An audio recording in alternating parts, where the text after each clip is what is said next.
Thanks, Cole. G'day, Josh. Hi, George. Mitch Marsh is back. Tell us the reasoning behind that.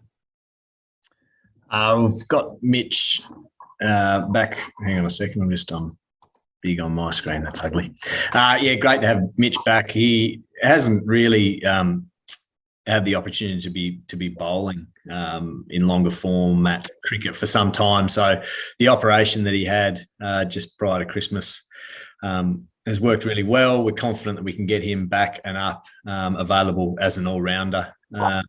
Not having Greeny during part of the Indian series, I think highlighted to us the value of having that as a backup. Mitch has performed well in the UK in the past, and we think he can add some real value. Tom Decent. G'day, George. David Warner's name there again. How has he been? How are those conversations with him ahead of what's a big series over there for him? I think the conversations with Dave, like any of the senior players, they're excited. I think it's always a highly anticipated series. So yeah, he's invested and wants to make sure that he first of all helps us finish. I think it's been a really consistent couple of years on the Test front, and by trying to win the World Test Championship and then shift that focus really quickly to the Ashes. Is he a lock to play in that first Ashes Test, or will you guys wait and see how he goes in that World Test Champ final? I think, and again, not specifically to Dave, but I think we'll just get through that Test Championship and then start to, obviously be planning behind the scenes, but have a look at what that looks like as we get there. Different opposition and different surface in terms of going from the Oval to start the Ashes. So we'll work through that. And just last one from me. England have spoken about wanting to prepare possibly flatter pitches. Does that help Dave's cause over there if that is what the decks are looking like? Yeah, it's one line. I saw that headline. We'll just wait and see what the conditions hold once we get there, I think. Drew Menzel. George, just with 4 fast bowlers named in the squad, do you envisage bringing in some cavalry after the first 2 tests? Potentially. I think we're still sort of Josh Hazlewood is still building to his full capacity through the IPL. So hopefully he gets a few games over there in the back half of that tournament and starts to ramp up his return. And I think the other advantage, the handy thing we have is that we've got Sean Abbott and Michael Nisa over there playing county cricket. So they're obviously on the ground playing lots of cricket. So we can call on them if we need. Cheers. Dan Cherney. You there, Dan? Sorry, mate. Sorry, George. Just wondering what the thinking was behind picking Matt Renshaw as that sort of second spare batter, I suppose, particularly ahead of Cam Bancroft and Peter Hanscom. Well, we like Matt Renshaw. I think he provides good flexibility for us. Like the skill set that he brings through the middle. We also know he can bat at the top, so there's good flexibility there for us. The one thing that we have found over a number of years, but certainly on the back of the Sri Lankan tour last year, was that it's challenging to bring guys out of a winter where you're not playing any cricket and then expect them to try and perform if they're needed internationally. So and Renners is having the winter off from being over in the UK, so important to have him there and get some cricket into him. So in a weird way, is it fair to say that the likes of Hanscom and Bancroft, who are playing county cricket, it almost counts against them because they're there anyway, in a strange way? No, it doesn't. No, Renners is ahead of them at the moment for us. We like the way he plays, like the way he goes about it.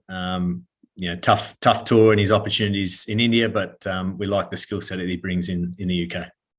And just one last one. Can you provide an update on Lance Morris and his condition at the moment? Yeah, so just a bit of a flare up of his back. So he's having a bit of a deload period, which I think is about 4 to 6 weeks, and then he'll start to build after that. Thanks, George. All right. Thanks, Cole. Hey, George. Just on Josh Hazlewood, I mean, how much of a challenge is it monitoring his workload progress when he's playing? When he's away in the IPL, has there been communication at all for him to work on it when he's not playing in the nets, maybe? Yeah, I mean, he's reasonably experienced. He's very professional, Josh. So yeah, he knows exactly what and where he'll need to be at his best for the Ashes. So he's in constant communication as we are with all the players around that. So he'll be building. In some ways that sort of smaller workload through 4 over bursts in the IPL might be a nice build for him. And just on Michael Neser, does he still stay? He's playing county cricket there, and like you said, if say there is an injury, someone like him does come in. So you still have kept an eye on him and just to see how he goes. We're keeping an eye on. It's great to have so many players playing county cricket. We'll keep an eye on all the guys that are over there playing. I think specifically around that bowling front. Yeah, we've got our first choice 4 quicks over there, and then if we do need to call upon another quick, we can be really specific around who we need and why, and not necessarily have someone in the squad who ends up being superfluous. Thanks, John. Rambo. Hi, George. This is a fairly unusual Ashes or winter schedule, given that there's 6 test matches in 8 weeks, pretty much, and no tour games. How sort of tough is it going to be to get guys through? And is that why you've split up the selection to revise it after the second test? Well, it feels like it's becoming the norm for test tours, the round tour games. It feels like there's more tours where you don't have one than when you do. So I think teams are now, well, certainly our team's reasonably well prepared in terms of knowing what you need outside of the opportunities that may have happened on past tours. I think we do it across every Australian summer. We normally name a squad for the first couple of tests and then revise just depending how guys are going. I think we do carry bigger squads, again, particularly for challenging conditions, or if you know that you're going to be touring somewhere that's out of season at home. It's good to have as much backup as you can so that you know exactly what you need to bring in when you need to bring it in. So on that front, it just makes sense that we get a bit of a lay of the land. We'll know exactly how individuals are tracking from a physical point of view. We'll know what it looks like the wickets are doing, what's happening as far as results go. So we've just got more information, I think, to be able to review and again just be specific so that we don't end up come the 4th and 5th test with players that may not be used. And just on Lance Morris, I mean, maths isn't my strong suit, but 4 to 6 weeks deload. Does that mean he could be in considerations for that sort of second half of the tour, or is he pretty much ruled out for the duration? I think conservatively we'll probably look to rebuild Lance and hopefully have a really big crack at the summer. But again, I think he'll get another scan in 4 to 6, and we'll get a better indication of how that back's going. Thanks, mate. Sure. Thanks, Cole. Hey, George. Just one more on sort of the workload of this that Rambo mentioned there. Do you think is it realistic for any of the quick bowlers to play 6 tests in 8 weeks? Oh, potentially, because you just don't know what's going to happen. Do you? You just don't know the workload that they're going to get, or from innings to innings, or what days you end up bowling at the test matches. So. No, there's no doubt. There's, I think, 2 or 3 occasions where there's a very, very short turnaround. So you have to be aware of that, and knowing that you've got some depth there and confidence in the guys that you can bring in means that you've got the opportunity to make sure you've got cherry ripe bowlers whenever you need to. And just one more on Mitch Marsh. Is he purely backup for Cam Green, or is there a scenario where they could both play in an 11? Yeah, I think that's a potential. Absolutely. As you look through that squad, there's a couple of guys with the ability to bat through that middle, which is where you'd look to bat Mitch as well. But that's on the cards. It'll be yeah, it'd be exciting times if you could start to squeeze in 2 or 3 all-rounders into your top 6 if they were batting well enough. Thanks, George. Louis. Yeah, g'day, George. Just want to ask you about so-called Bazball and England's new way of playing Test cricket, a lot more attacking, and how that sort of changes your bowling plans, and given, I suppose, how unconventional they play their Test cricket.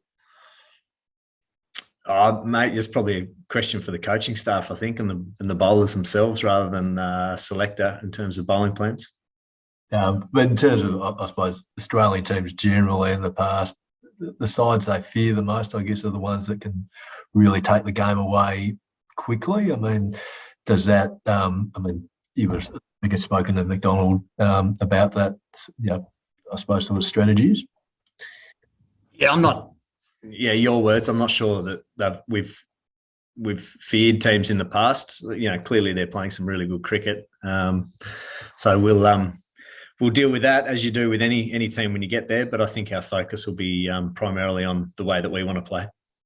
Cool. Scotty. Thanks, Scotty.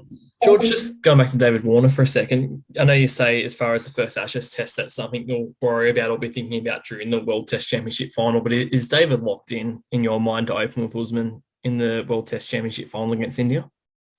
Yeah, I think the way we're sort of looking at that is it's a culmination of what's been a pretty consistent 2 years for a bunch of guys that have, fundamentally it's been a pretty similar team for a long period of time. So, we're confident that's a team and that's a makeup that can have success. And given you say that it's like different oppositions, a different ball and whatnot, I mean, how much weight will you put on performances in that test against India going forward to your selection for the first test against England at Edgbaston? I think that's what all selection's based on is performance. So, there'll be always a weight attributed to performance, absolutely. And just one on Matt Renshaw and Marcus Harris. I know the other week you sort of suggested that Marcus Harris was preferred as that next option in Australian or conditions outside the subcontinent. Do Matt Renshaw's runs for Australia A enter into thinking a bit there when it comes to if there is a battle between those two for a vacant spot, say at the top of the order at some point? Yeah, well, it's great. It's a great problem to have that, and throw Cam into that mix as well. You've got 3 guys, I think, that are pushing their claim to grab an opportunity should it arise at the top of the order. Thanks, George. Looks like we might be the last one, unless anyone else has any others. Back to Andrew Menzel. Hi, George. I was just wondering how close Aaron Hart went to maybe locking in that backup position to Cameron Green ahead of Mitch Marsh. We're really excited. I think Hards is another one who he's had another really good year, first class year, and performed really well on the Australia A tour. Great to see him get 100 there. Had the opportunity to captain one of the games as well, which was fantastic. So we're really pleased with his progression, and I think no doubt in time, his name will be very much a part of these conversations around. But at the moment, Cam and Mitch, we still see ahead of him. Cheers. All right. Just on Travis Head, him being used as an opener in India, was that just a horse for a course selection and he's been picked for England purely as a middle order batter? Yeah, I expect so, mate. His record through the middle speaks for itself. We do think he has a skill set that can be utilised in the subcontinent at the top at different times, but fully expect him to be back where he's performed incredibly well for us. Thanks, everyone. Looks as though there's no more questions there, so we'll wrap it up. Thanks, everyone, for joining, and thanks to George Bailey for having a chat today. Thanks all. Cheers. Thank you. Thanks all. Thanks, George. Thanks, Cole.